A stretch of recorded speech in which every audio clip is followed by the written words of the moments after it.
Olá pessoal, muito bom dia a todos vocês que nos acompanham aqui através do portal AM1.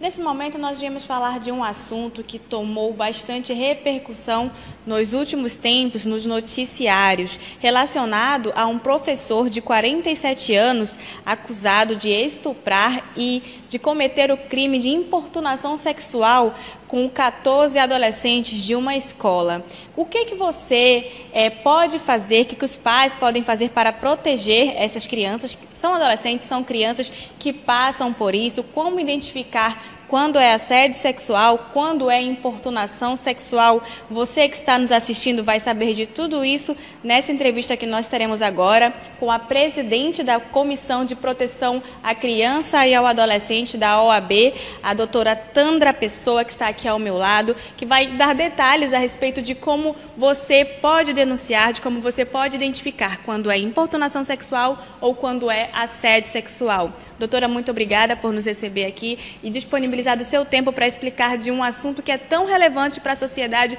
principalmente hoje que as crianças estão meio que desprotegidas aí no meio em que nós vivemos. Muito bom dia. Bom dia a todos que estão nos ouvindo e que, se for possível, esclarecer um pouco acerca desse assunto. Primeiro, explique para a gente, doutora, o que se trata da importunação sexual. Bom, a importunação sexual é considerado um crime muito grave, né? Ele foi colocado dentro do nosso ordenamento jurídico em 2018 e faz referência a quando alguém comete um ato libidinoso com o objetivo da própria luxúria, ou satisfazer a si próprio ou até terceiro, né? Mediante, em lugares públicos, ou até em lugares podem ser privados também, mas que causa esse constrangimento, às pessoas, com quais ele não tem nenhum tipo de relação. Essa é a importunação sexual. Então, os casos de importunação sexual, geralmente, são aqueles casos que vocês já devem ter ouvido falar, na mídia, dentro de ônibus, aquele tipo de situação. Tá? Isso daí é classificado como importunação sexual hoje no nosso ordenamento. E o que é o assédio sexual? Já o assédio sexual já tem uma outra origem. A gente já tem a questão do assédio sexual há muito mais tempo no nosso ordenamento jurídico e foi criado com o objetivo principalmente para tentar minimizar aquelas situações de alguém que está numa posição hierárquica superior querer obter uma vantagem sexual ou, de alguma maneira, se aproveitar dessa condição para ter alguma vantagem com uma pessoa que esteja numa condição inferior dentro do ambiente de trabalho. No caso do professor que foi acusado ali por estupro contra vulnerável, assim também como importunação sexual, duas das crianças tinham entre 11 e 13 anos, Já são crianças que conseguem identificar que algo está errado. Como elas podem, no momento, no ambiente escolar, perceber que o professor ele está agindo de uma maneira errada para com elas e como que os pais podem também participar um pouco mais desta situação até para evitar que algo pior aconteça? Bom, eu acho que é importante, primeiro, o diálogo entre os pais e os filhos.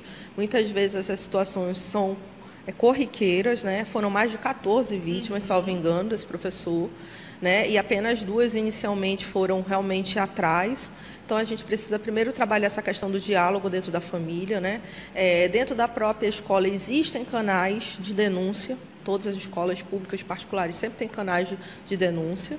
Eu acho que a informação é importantíssima. Hoje as crianças e adolescentes, de uma forma geral, têm acesso a essa informação, de que tem coisas que tem que ter limite, em relação ao seu corpo, à sua dignidade sexual. Então, quando ela se sentir incomodada, porque o Estatuto da Criança e do Adolescente ele fala isso, basta você se sentir ameaçado no seu direito, não necessariamente precisa acontecer.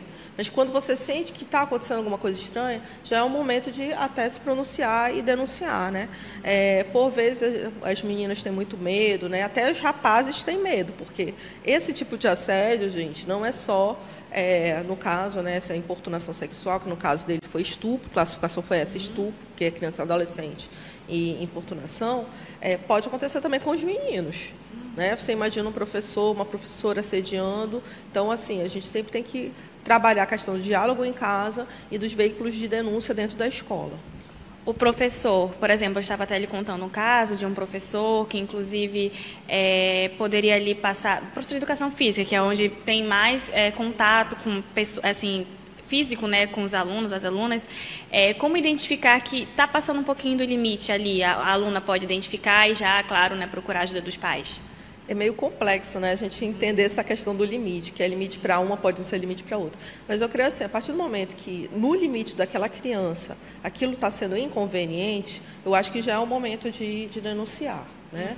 Então, pode ser que para uma não foi nada, mas para uma outra não, me incomodou isso, não gostei.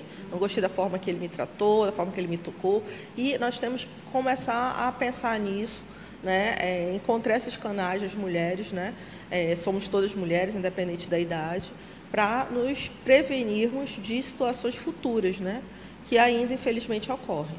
Inclusive, teve um caso recentemente também, que eu até citei com a senhora, foi relacionado a um homem que estaria dentro de um transporte coletivo, manuseando ali as suas partes íntimas, né? E duas mocinhas viram.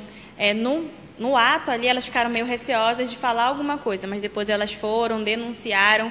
Isso também é questão de estar dentro do ônibus, de manusear ali o órgão genital, se esfregar ali na mulher mesmo, de aproveitar uma oportunidade, também se trata de uma importunação sexual. Só para a gente esclarecer. Isso, se trata, inclusive, em alguns lugares do Brasil, por exemplo, nos metrôs, né, de algumas cidades, eles fazem os vagões só de mulheres, para evitar esse tipo de coisa. Então, assim, Brasília, assim, São Paulo, assim, Rio de Janeiro. Então, você tem um vagão, tipo, as meninas, geralmente as mães vão buscar na escola, né, os filhos, geralmente são mulheres.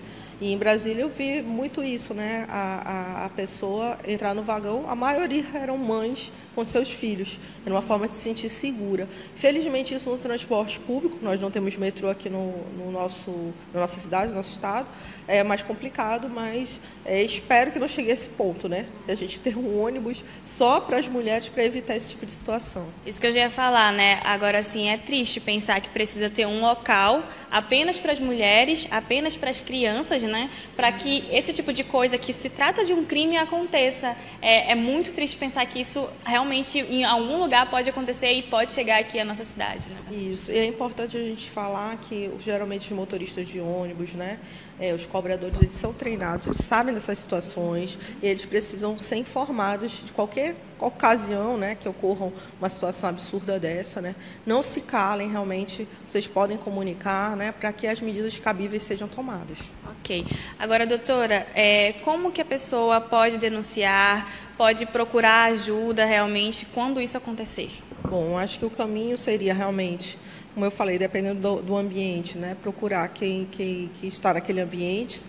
No caso, se for necessário, na escola, também usar das ouvidorias, né, diretoria, para fazer esse tipo de denúncia. Dependendo do local, você procurar autoridade dentro daquele ambiente. Se for uma situação de vizinhança, etc., você pode fazer denúncia, tá? Então, pode fazer denúncia aos conselhos tutelares, se tiver violação de direito contra a criança, cabe a eles também encaminharem, né? E já seria uma forma. E o Disque 100, né, que você faz as denúncias, inclusive, de forma anônima.